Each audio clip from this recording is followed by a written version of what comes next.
여러분 안녕하세요. 이재경 목사입니다.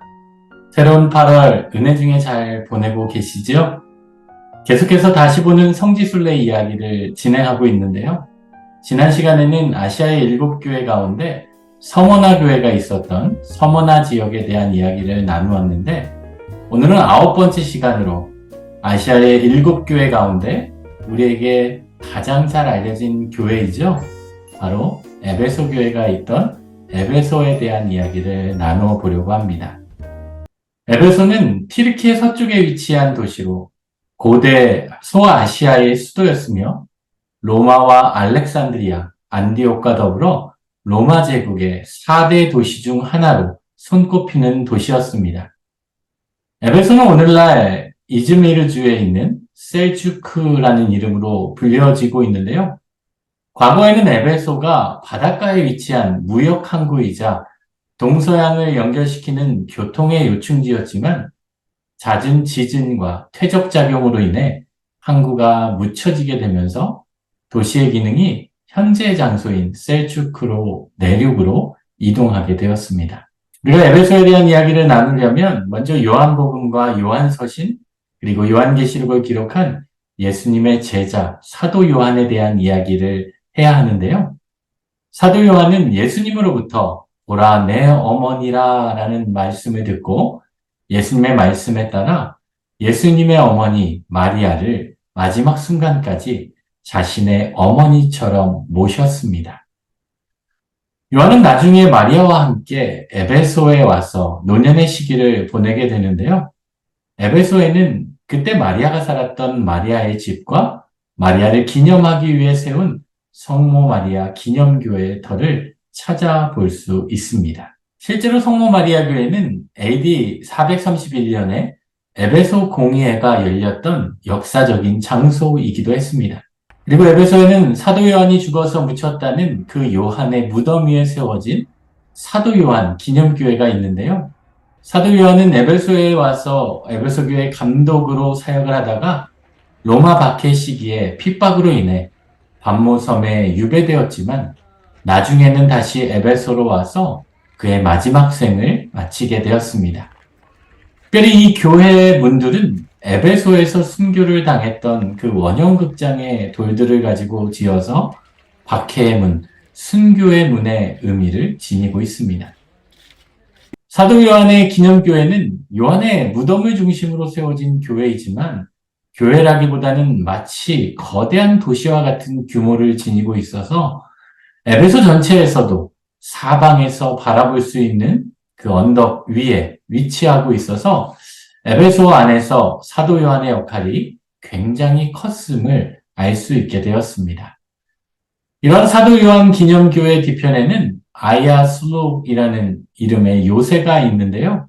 저희 팀은 이곳을 방문하지 못하고 멀리서 바라보고 돌아왔는데 이것은 사도 요한이 요한복음과 요한서신의 말씀을 저술하고 기도했다라는 그 장소 위에 세워진 교회의 모습을 찾아볼 수 있게 됩니다.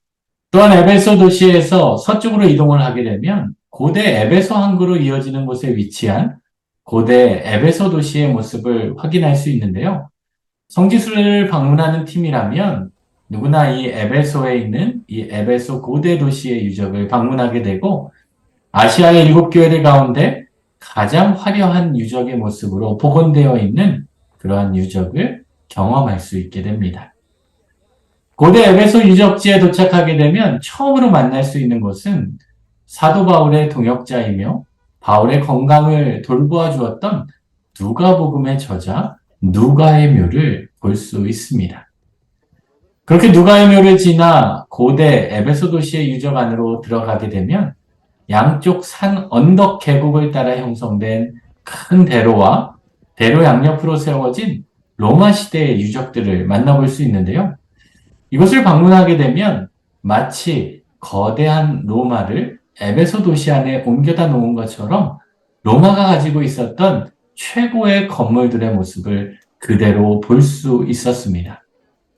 그렇다 보니 많은 사람들이 로마를 알기 위해서는 반드시 에베소에 가보아야 한다라고 이야기를 하기도 합니다. 도시에서 가장 중요한 의사결정기구인 평의의 회의장으로 사용되기도 했던 오데온과 로마의 독재자로 악명이 높았으며 자신을 신으로 모시는 신전을 세웠던 도미티아누스 황제의 신전의 터도 그곳에 있었고, 트라이아누스 문수를 만들었던 로마야의 전성기를 이끌었던 트라이아누스 황제를 기리기 위한 건물, 하드리아누스 황제가 에베소를 방문했던 것을 기념해 세워진 하드리아누스 신전의 모습도 찾아볼 수 있었습니다. 계속해서 거리를 따라 걷게 되면 헤라클레스 문부터 셀수스 도서관까지의 거리를 쿠레테스 거리라고 하는데요.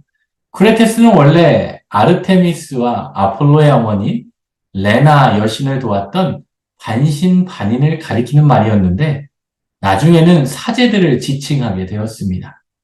이 거리를 성스러운 불을 지키는 헤스티아 사제들이 행렬이 매년 이 거리를 지났다라고 해서 쿠레테스 거리라고 불려지게 되었습니다.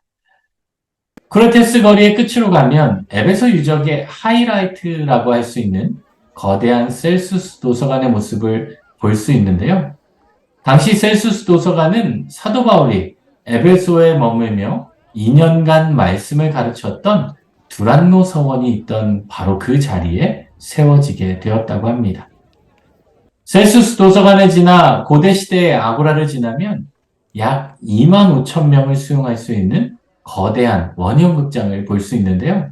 사도 바울이 에베소에 있는 많은 이들에게 복음을 전하고 아데미 신상을 보며 사람의 손으로 만든 것들은 신이 아니라 하자 많은 에베소 사람들이 요란하여 바울의 동역자였던 마게도냐 사람 가이오와 아리스다고를 붙들어서 일제히 연극장으로 달려 들어갔던 바로 그곳이라고 할 수 있습니다. 이렇게 에베소 고대 도시에 와서 에베소를 떠올려 보니 로마 문화가 가득 넘치는 이 자리에서 오직 복음 하나만을 들고 많은 이들에게 복음을 전했던 바울의 모습이 떠오르게 되었습니다. 처음에는 반대도 심하고 소동도 심했겠지만 바울을 통해 전해진 그 복음은 엄청난 영향력을 가지게 되었고, 수많은 유대인들과 헬라인들이 그 복음을 듣고 믿게 되었고, 결국에는 많은 에베소 사람들이 거대한 아데미 신전을 버리고 회심하여서 그 신전 터들 위에 교회가 생겨나게 되었고, 에베소가 나중에는 소아시아의 기독교의 중심지가 되기까지 성장할 수 있게 되었습니다. 사도 바울도 복음을 전했던 많은 지역들 가운데 특별히 에베소 교회의 성도들을 향한 마음이 남달랐음을 알 수 있는데요. 그가 3차 선교 여행 중에 에베소에 다시 돌아오기를 원하면서 돌아오지 못하고 밀레도에서 에베소 장로들과 함께 모여 고별을 하며 무릎을 꿇고 함께 기도했던 모습들을 떠올려 볼 수 있었습니다. 그랬던 에베소 교회였지만 그들이 처음 가졌던 첫사랑을 잃어버려서 사도 요한으로부터 책망을 받기도 했는데요. 저희 팀도 이 에베소를 방문하여서 에베소 교회를 향한 말씀을 묵상하면서 우리의 신앙의 모습을 돌아보고 오늘 우리의 신앙이 어디에서 떨어졌는지를 다시금 돌아보고 회개하는 시간을 가져볼 수 있었습니다. 그래서 우리의 믿음이 처음 행위를 다시 회복하여 주님을 향한 첫사랑의 모습을 회복하고자 결단하는 시간을 가져볼 수 있었습니다. 오늘 영상으로 성지순례에 참여하는 우리 성도님들의 마음 가운데에도 우리가 처음 주님을 만났던 그때의 그 순수한 믿음의 모습이, 주님을 향한 그 열정과 그 믿음이 오늘 나의 삶 가운데 여전히 남겨져 있는지, 아니면 그 처음 사랑이 식어져서 나도 모르게 뜨뜻 미지근한 신앙으로 또 주님이 아닌 다른 것들로 나의 삶을 채우고 있진 않은지 돌아볼 수 있는 시간이 될 수 있기를 소망합니다. 네, 오늘도 이렇게 다시 보는 성지순례 이야기로 에베소에 대한 이야기를 나누어 보았는데요. 오늘까지 우리가 튀르키예 지역에 대한 이야기를 마치고 다음 시간부터는 그리스 지역으로 넘어가서 또 이야기를 이어가도록 하겠습니다. 한 주간도 우리의 신앙의 모습이 처음 주님을 만났을 때 모습으로 회복되고자 힘쓰는 은혜로운 한 주간이 되시기를 우리 주님의 이름으로 축원합니다.